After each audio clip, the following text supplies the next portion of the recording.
Good evening, I hope everyone's well today, thank you for watching.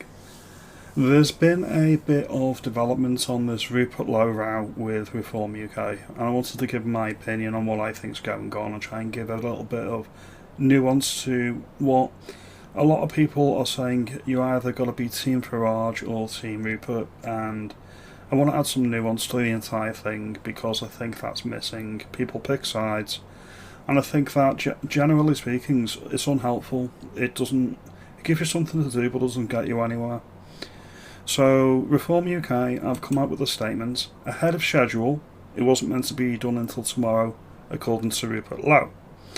In their statement they say that the independent KC has found that there's credible evidence of unlawful harassment of two women from both Mr Lowe and male members of his team.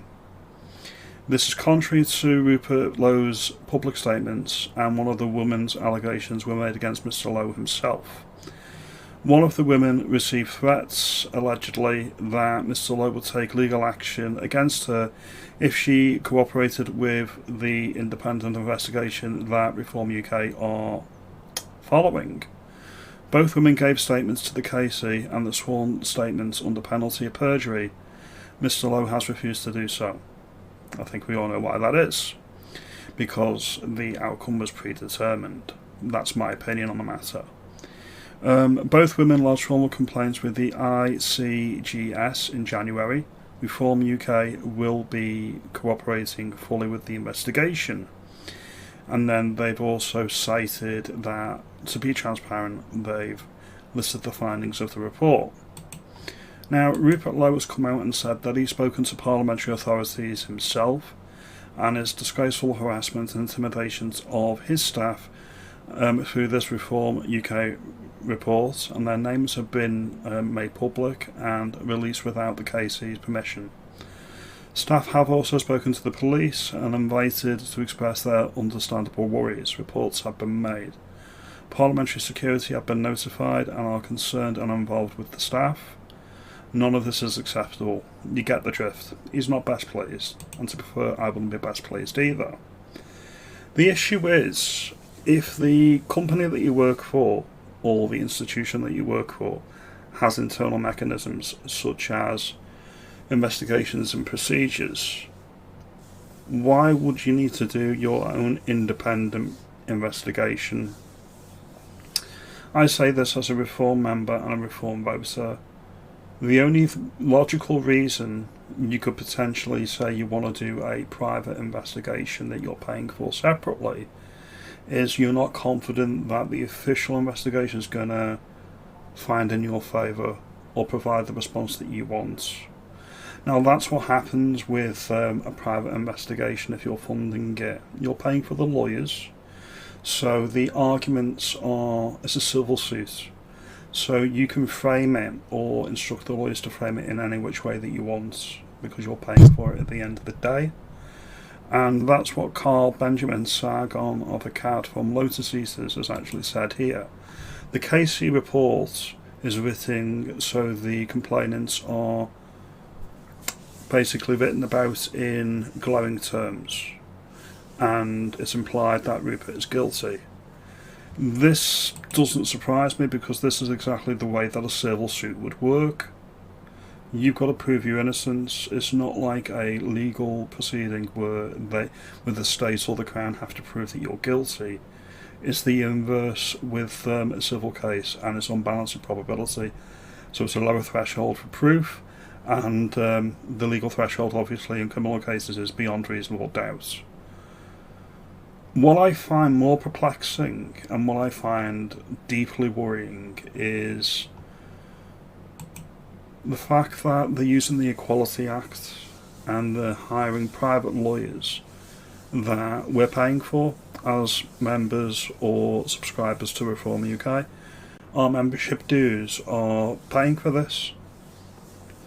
Now, a lot of people may think that Rupert Lowe's got ideas above his station. A lot of people may think that Farage should be the next Prime Minister. That's besides the point, in my view. I don't want my membership dues to be paying for things like this.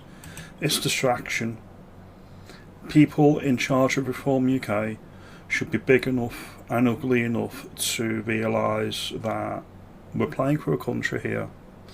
We're playing for the future of the kingdom. We're not playing for that man or any Tom, Dick or Harry being the next Prime Minister. This is much, much bigger than any of this, and to be frank, I'm over it. They need to get the arses into gear, and they need to understand what the real threat is here. It's our country's being run into the ground by the Labour Party, and Reform UK are in danger of becoming no better than a spurred dick at a wedding. That's what we need to be aware of.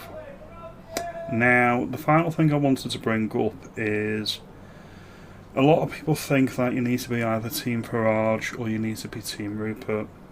I'm Team Britain, and I always will be Team Britain. If you ask me, are you for Rupert or you for Farage? Neither. I'm for the UK, I'm for Britain, I'm for England. Okay, I want the best for my country at the end of the day. Parliament, or people in Parliament, may be upset with Rupert Lowe, is a theory I want to put out there.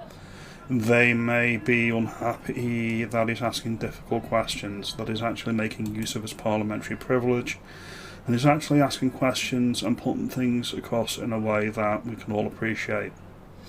Now, whether that goes against Reform UK's stance or it's bigger than that, maybe the management at Reform are being leaned on by Parliament or certain people in the establishment to say, you need to deal with Rupert Lowe in-house or we're going to deal with it for you.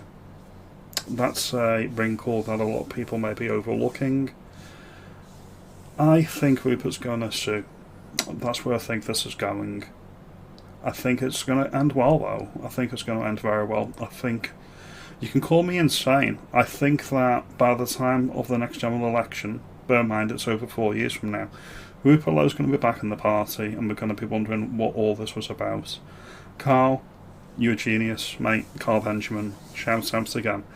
He said it's a storm in a teacup, and I tend to agree. When we look back on this in a few years, we're going to be thinking, what was it all about? So let's cool our boots, let's see what develops, and fasten our seatbelts. This is only the first stream in the new Parliament. Now, if you like this video and you think I make some good points, let me know. Comment, subscribe, and I'll see you in the next video.